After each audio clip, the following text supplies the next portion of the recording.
आता संध्याकाळचे बाहेरचे सगळेच कामं झाले होते. मस्त हवा सुटली होती बाहेर. पाणी मारल्यावर थंडी थंडी हवा. कपडे घडी करायला घेतले आणि बुटकी आली जवळ बसले. बुटकीच्या गप्पा ऐकता ऐकताना कपडे घडी करायला लागली मी.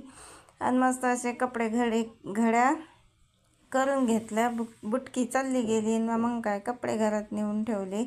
आणि आता मला पुरणाची डाळ वाटायची होती, जे का मी सकाळीच भिजवून ठेवली. भिजून म्हणजे शिजवून ठेवली होती. आता बकऱ्या तर याच्या टाईम आहे अजून, लय उशिराने येतात. म्हटलं पुरणच वाटून घ्यावं. मग आता पुरणाच्या पोळ्या खायच्या होत्या तर सकाळी डाळ याच्यासाठी शिजून ठेवली होती का संध्याकाळी लय उशीर होते. मग बकऱ्याले त्याचा चारा पाणी करा म्हणून सकाळीच शिजून ठेवली होती डाळ. मस्त असं पुरण वाटून घेतलं आणि बकऱ्या बांधल्यावर ना स्वयंपाकाला लागली. पहिले चहा ठेवला आणि मग झिंग्याची चटणी करायची होती तर झिंगे भाजून घेतले. कांदे बी कापून घेतलेच म्हणजे याच्या चटणीसाठी.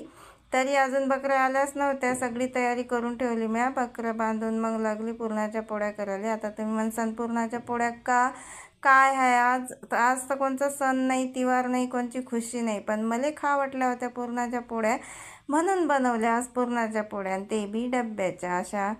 तशा बी बनवतो मी, अशा डब्याच्याही बनवतो. आणि सगळी भाजीची तयारी करून ठेवली होती आणि फक्त आता पुरणाच्या पोळ्याच बनवायच्या होत्या. आता एवढ्या आरामशीर पुरणाच्या पोळ्या करावं लागत ना. त्यात आमची लाईटही येणं जाणं करू राहिली. बाहेर वारं उदा नाही सुटलं. बरं झालं बॅटरी चार्जिंग करून ठेवली होती, त्याच्यावर चालू आहे आता काम. एक पुरणाची पोळी मस्त अशी झाली होती आणि दुसरी पुरणाची पोळी लाटायला घेतली मी, ती बी झाली. आणि ती पुरणाची पोळी टाकून दिली. आणि पुरणाच्या पोळ्या मी 2च केल्या होत्या, कारण माझी एकटीसाठी 2 पुऱ्या. चला तर मग भेटूया पुढच्या ब्लॉगमध्ये. बाय.